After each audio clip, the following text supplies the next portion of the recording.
আমার দেখা এই স্কুলটা অন্য অন্য হাজার হাজার স্কুলের চেয়ে অনেক ভিন্ন স্কুল। এই স্কুলটা শুধু তারা দুনিয়ার শিক্ষা দেয় বিষয়টা এরকম না।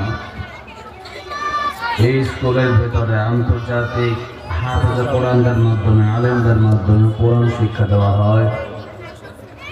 এই জন্য হাজারো স্কুলের চাইতে এই স্কুল ভিন্ন। বাংলাদেশের প্রত্যেকটা স্কুল যদি এরকম হয়ে যেত যে সানশাইন স্কুলের মতো,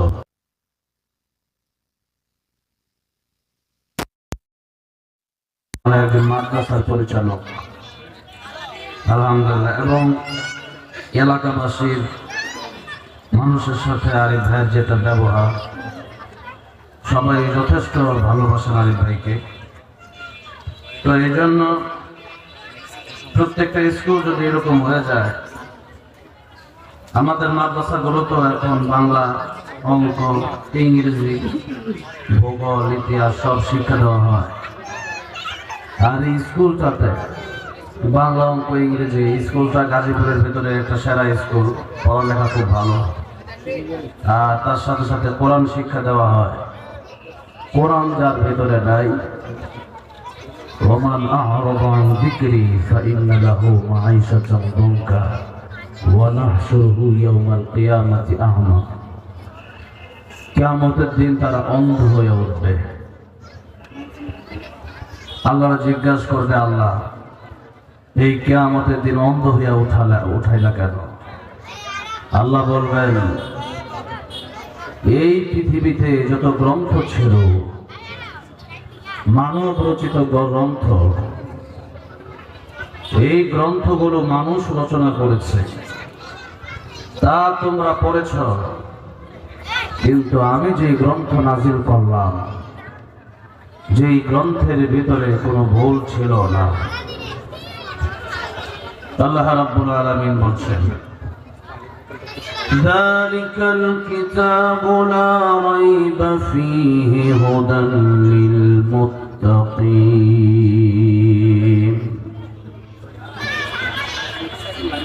বাচ্চাগুলোই তো থামা, বড় আছে আলোচনাটা ওই বাদ মাগরিব লেখা দিলে ভালো হতো। এরপরও আমি বিছানা থেকে উঠতে পারি না, কথা বলার মতো শক্তি নাই। ডেঙ্গু জ্বরে 3 সাতদের আক্রান্ত। এর মধ্যে আমি কথা বলবো কেন? আসছি একটু দোয়া নেওয়ার জন্য আসছি। আরেক ভাই বলছে তো হাজিরা দিয়ে যান ভাই, পোস্টারে নাম দিচ্ছি। এরপর আরেক মাহফিল আছে ভাইটা, তো সেই জন্য একটু দোয়া নেওয়ার জন্য আসছে। এই জ্বরে অনেক মানুষ, বন্ধু বান্ধব অনেকে মরে গেছে, একটু দোয়া করেন। আমার ভাইরা, আমার মুরব্বী বাবাজিরা, আল্লাহ বলবেন, আমি যে গ্রন্থ নাজিল করেছি, এই গ্রন্থ কোনো ভুল ছিল না। যেটা তোমার জন্য দুনিয়াতে শান্তি আর পরকালে মুক্তি বয়ে আনত, সেই কোরআন শরীফ তুমি মানো নাই, সেই কোরআন শরীফ তুমি পড়ো নাই। আল্লাহ রাব্বুল আলামিন বলছেন, কিতাবুন আনজালনাহু ইলাইকা লিতুখরিজাল নাসা মিনাজ-যুলুমাতি ইলান নূর। এটি এমন এক কিতাব, এমন এক গ্রন্থ, যেই কিতাব, যে কোরআন শরীফ অন্ধকার জগতে যে মানুষগুলো ডুবে আছে, ওই মানুষগুলোকে আলোর পথে নিয়ে আসে। এই অন্ধকার রাতের অন্ধকার নয়, এই জুলুমাত রাতের জুলুমাত নয়। এই অন্ধকার হলো যারা আল্লাহ বিমুখ, যারা জাহান্নামের পথে আছে, এই অন্ধকার হলো জাহান্নামের অন্ধকার। আল্লাহ রাব্বুল আলামিন বলছেন, ফারিকুন ফিল জান্নাতি ওয়া ফারিকুন ফিস সাঈর। কিয়ামতের ময়দানে দুইটা দলে আমি আল্লাহ রাব্বুল আলামিন মানুষকে বিভক্ত করব। একটা দল হলো জান্নাতি আর একটা দল হলো জাহান্নামী। এই দুনিয়াতে মানুষ আওয়ামী লীগ করতে পারে, বিএনপি করতে পারে, জাতীয় পার্টি করতে পারে, জাসদ বাসদ করতে পারে, হেফাজত চরগোনাই করতে পারে।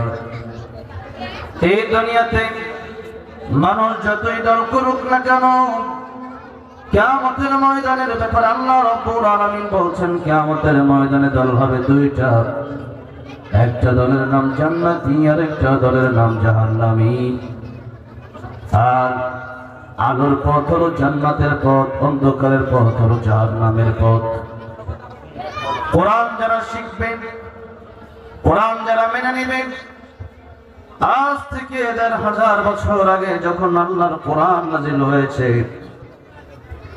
যেই মানুষগুলো আগে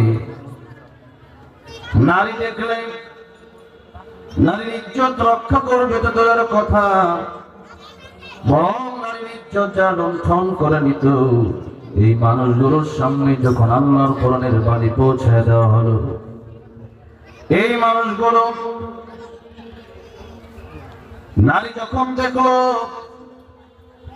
মহিলা থরথর করে কাঁপতেছে, যুবক ডাক দিয়া বলল, মা গো, আপনি থরথর করে কেন কাঁপতেছেন?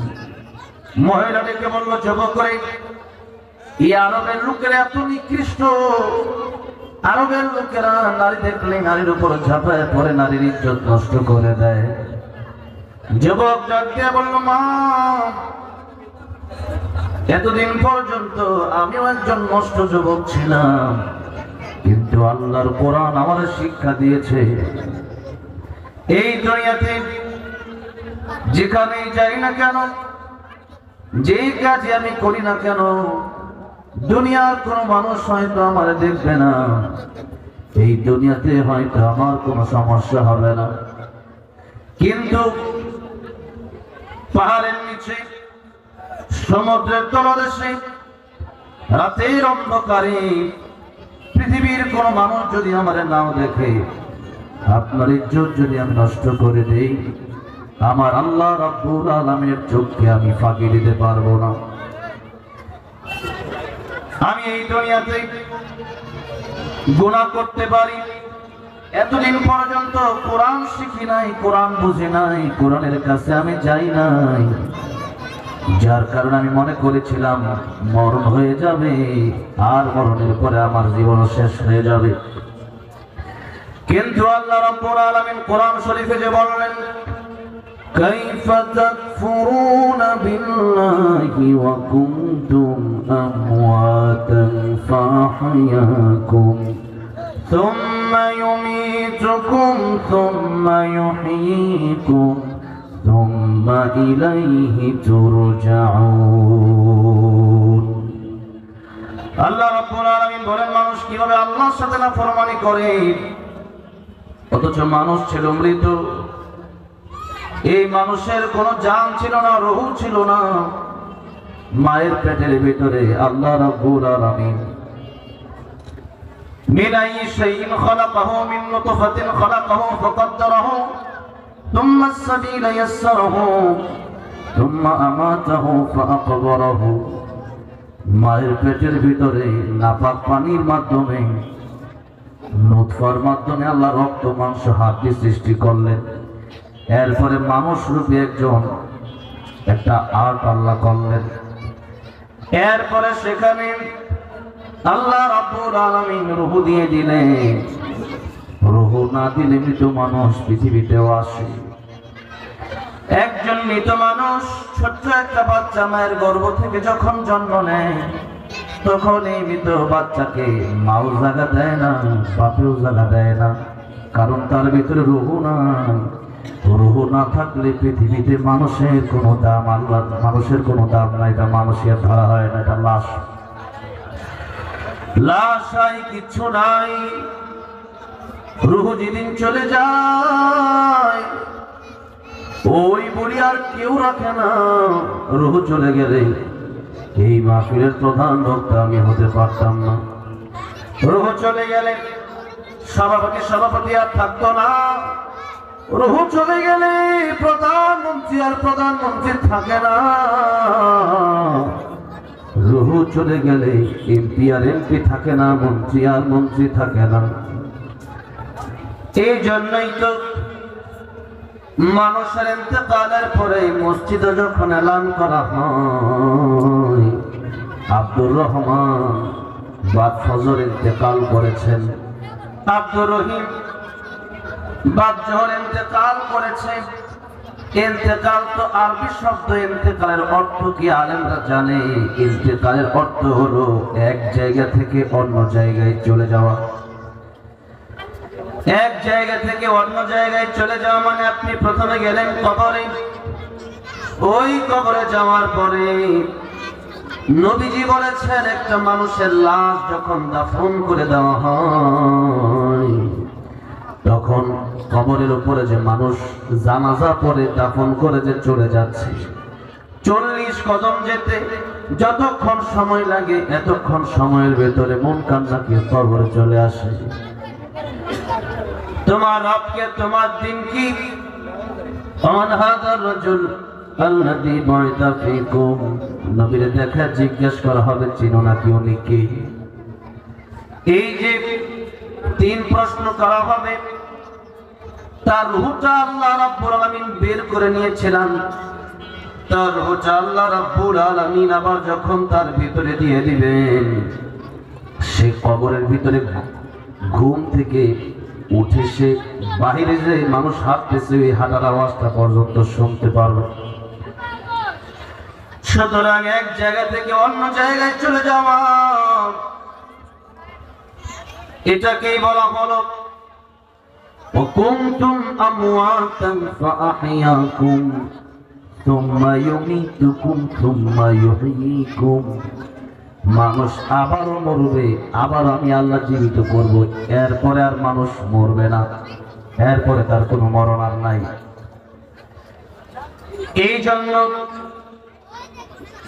পরকালে এই জগতের চিন্তা যদি মানুষের মনে না আসে, পরকালীন জগতের টেনশন যদি মানুষের অন্তরে না আসে, র্যাব দিয়া আর্মি দিয়া পুলিশ দিয়াই মানুষগুলোকে ভালো করা সম্ভব হবে না।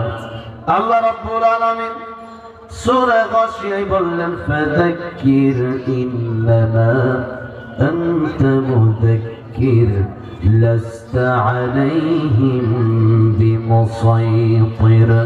ওগো নবীজি, আপনি উপদেশকারী, আপনি মানুষকে উপদেশ দেন, আপনি শাসক নয়, তাদেরকে মারলে পিটালে তারা ভালো হবে না। আমাদের লোক যদি হয় অন্তরে আর জেলের ভিতরে দিলে ওই মানুষ ভালো হতে পারে না, বরং দেশের ভিতরে এমন অসংখ্য রেকর্ড আছে অনেক চোরকে জেলের ভিতরে দেওয়া হয়েছে, কিন্তু জেলের ভিতরে দেওয়ার পরে চোর জেলে গেছে, বের হয়েছে ডাকাত হইয়া। আর এদেশে অনেক চোর, অনেক ডাকাত, তাদেরকে যখন দাওয়াতে তাবলীগের দিকে নিয়ে যাওয়া হয়েছে, আলেম যখন তারে কোরআন দিয়ে বুঝাইছে এই দিন দিন নয় আরো দিন আছে, এই দিন নিয়ে যাবে সেই দিনের কাছে। দাওয়াতে তাবলীগী চোর আল্লাহর ওলি হয়ে গেছে, ডাকাত আল্লাহর ওলি হয়ে গেছে, খারাপ মানুষগুলো ভালো হয়ে গেছে। ফুজাইল ইবনে আয়াদ রাহমাতুল্লাহ আলাইহি বড় ডাকাত ছিল, কিন্তু আমি ওনার নাম এসেছে রাহমাতুল্লাহ আলাইহি বললাম, তার মানে আল্লাহর ওলিও ছিল। ফুজাইল ইবনে আয়াদ রাহমাতুল্লাহ আলাইহি জঙ্গলায় চলে আসছে, যেখানে তার আস্তানা ছিল। লোকদেরকে বলল সবাই যাও ডাকাতি করতে যাও, আমি এখানে আছি। লোকেরা ডাকাতি করতে গেল, তার দলের লোকেরা ফুজাইল ইবনে আয়াদ রাহমাতুল্লাহ আলাইহি চিন্তা করলো আমি একা একা বসে না থেকে একটা কাজ করি, যাই নামাজ বিছাইয়া নামাজ তাহাজ্জুদের নামাজ দাঁড়ায় যায়, কোন সুবহানাল্লাহ। তাহাজ্জুদের নামাজ দাঁড়ায় গেছে, কি ডাকাত ডাকাত তাহাজ্জুদের নামাজ দাঁড়ায় গেছে। এবার আরেকজন লোক রাস্তা দিয়া যায়, আল্লাহর বান্দা চিন্তা করলো এই রাস্তায় শুনেছি ডাকাতি হয় বাংলাদেশের দিবারিয়া, এরপরে চট্টগ্রাম, এরপরে সিলেটের কিছু জায়গায়, অনেক জায়গা আছে চিহ্নিত, যে জায়গাগুলো মানুষ আগে থেকেই জানে এই রাস্তায় ডাকাতি হয়। ওই লোক বুঝতে পারলো যে রাস্তায় ডাকাতি হয়, চিন্তা করলো রাতের বেলায় এই রাস্তা দিয়ে না গিয়ে এই জঙ্গলার মাঝখানে আমি কাটায় দেয়, এটাই ভালো হবে। জঙ্গলার মাঝখানে ঢুকতেই দেখে একজন লোক নামাজ পড়ে, আল্লাহর ওলি দেখা যায়। ডাক দিয়া বলল, আল্লাহর ওলি, আপনি তো নামাজ পড়লেন, আমার কিছু শোনা কয় না, সেগুলা কি আপনার যায় নামাজের নিচে রাখা যায়? বলে হ্যাঁ রাখা যায়, রেখে দাও। সারা রাত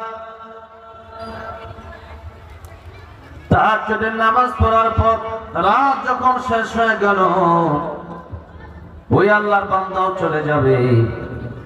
আল্লাহর বান্দা তাকায় দেখে ফুজাইল ইবনে আয়াজের কাছে অন্য ডাকাতেরা মানুষের মাল লুণ্ঠন করে তার সামনে রাখতেছে।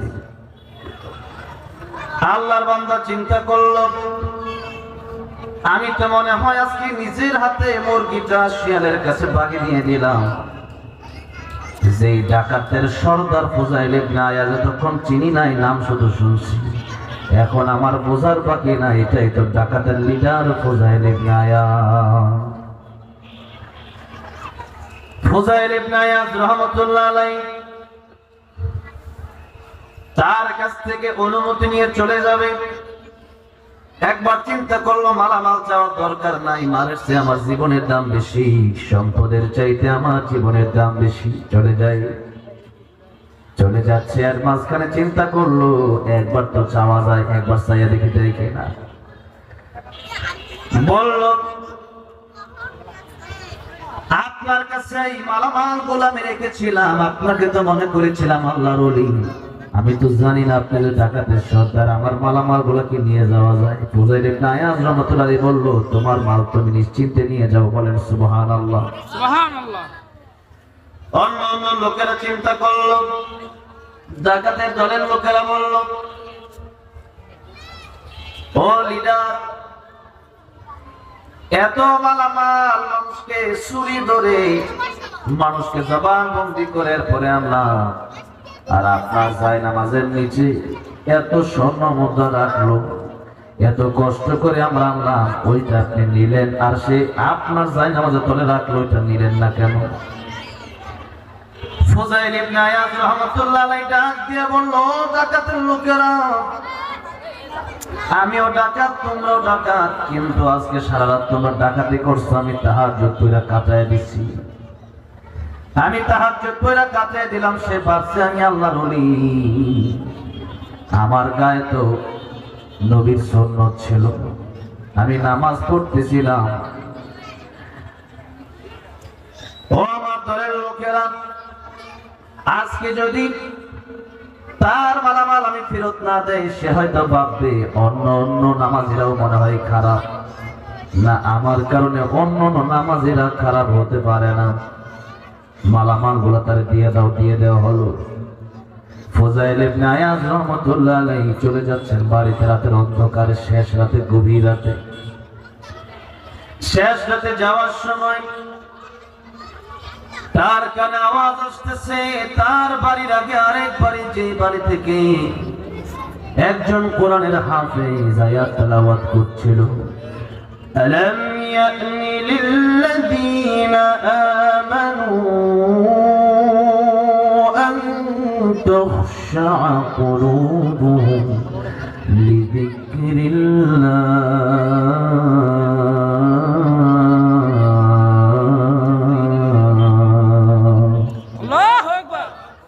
কোরআনের আয়াত যেই মাত্র তেলাওয়াত করলো, তিনি তো আরবি বুঝেন, তার মানে হলো ইমানদারেরা এখনো কি সময় হয় নাই? এখনো কি সময় আসে নাই? আল্লাহরে ভয় করার সময় কি এখনো আসে নাই? এখনো কি ডাকাতি ছাড়তে মনে চায় না? আর কত ডাকাতি করবা, আর কত চুরি করবা, আর কত জিনা বিচার করবা, আর কত আল্লাহর নাফরমানি করবা। একদিন কি কবরে যেতে হবে না? আল্লাহর দরবারে কি হিসাব দিতে হবে না? এই আয়াত শোনার পরে ফুজাইল ইবনে আয়াজ রাহমাতুল্লাহ আলাইহি হাফেজ সাহেবের দরওয়াজার সামনে এসে নক করলেন। হাফেজ সাহেব দরজা খোলেন।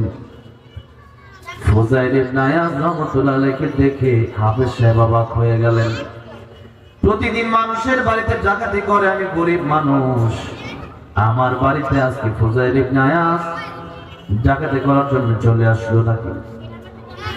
কিন্তু ফুজাইল ইবনে আয়াজ ডাক দিয়ে বলল, কারি সাহেব,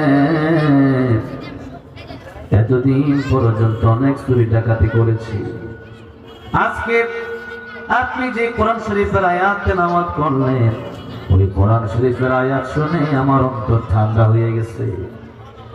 আপনি কি আরেকবার আল্লাহর সেই কোরআনের আয়াতটা তেলাওয়াত করতে পারবেন? কারি সাহেব আবার বললেন, আলাম ইয়ানি লিল্লাযীনা আমানু আন তাখশা কুলুবুহুম লিযিকরিল্লাহ।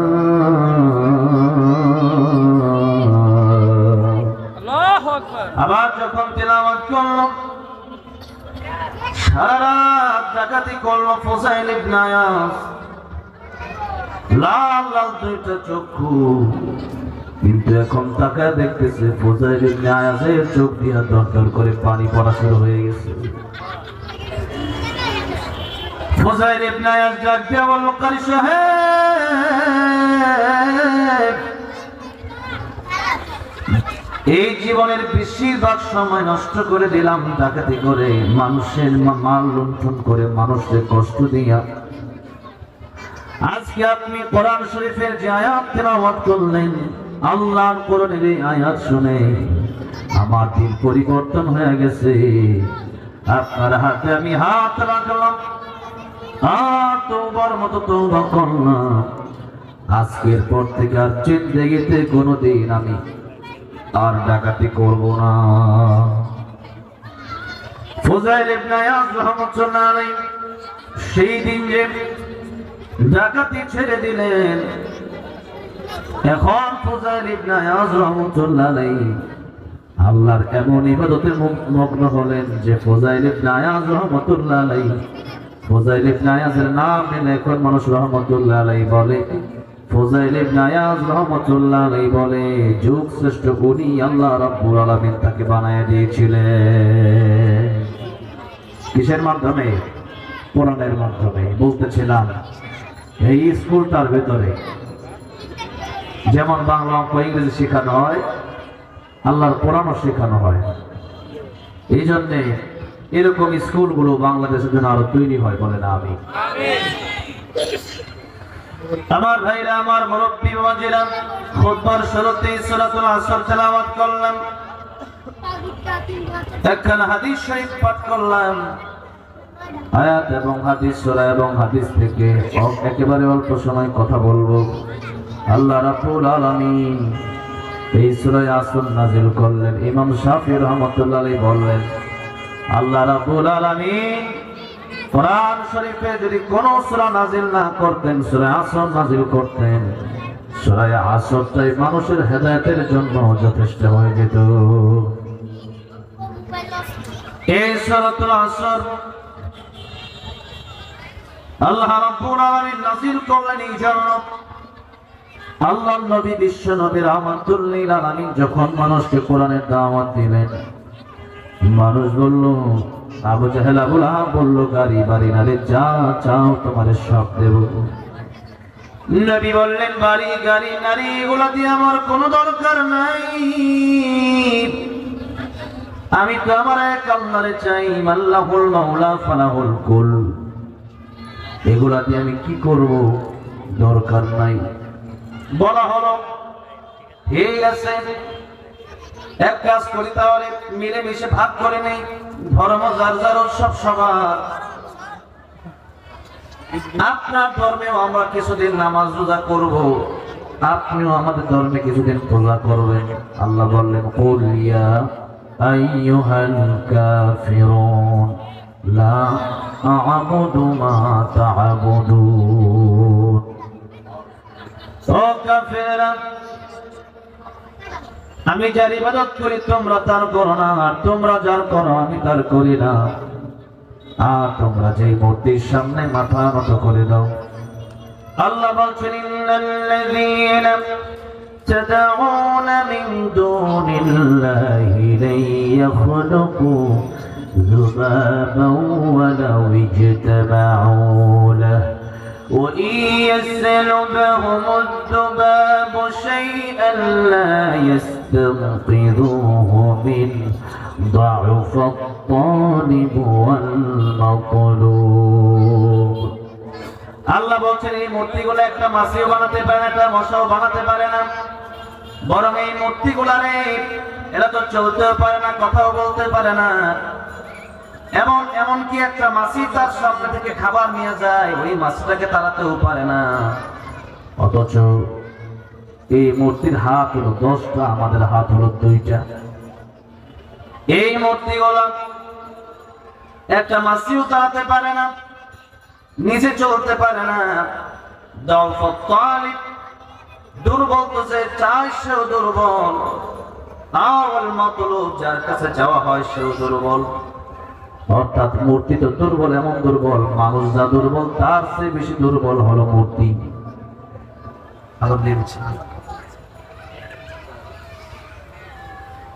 এখানেও টাইম হয়ে গেছে। যতটুকু আলোচনা করলাম আল্লাহ আমার করা তৌফিক দান করে, বলেন আমিন। অনেক ওলামায়ে কেরাম আলোচনা করবেন। আমি প্রচন্ড অসুস্থ, আমার অবস্থা খুবই খারাপ, বিছানা থেকে উঠতে পারি না, সকালও খাইতে পারি না, দুপুরও খাইতে পারি না, কোনো খাবার খেতে পারতেছি না। দোয়া করবেন আমাদের শিফায়ে কামাল আল্লাহ রাখবেন। অনেক মানুষ ডেঙ্গুতে আক্রান্ত হয়ে মারা গেছে, আমাদের অনেক পরিচিত জনতা, অনেকে অসুস্থ, আল্লাহ সবাইকে শিফা দান করেন, বলেন আমিন। অনেকেই কবর দেশে চলে গেছে, আল্লাহ সবার কবরকে জান্নাতের বাগান বানায় দেন। এই স্কুলকে আল্লাহ কবুল আর মঞ্জুর করেন। যারা স্কুল চালাচ্ছে আল্লাহ সমস্ত হাজত গায়বী খাজানকে ব্যবস্থা করে দেন। এবং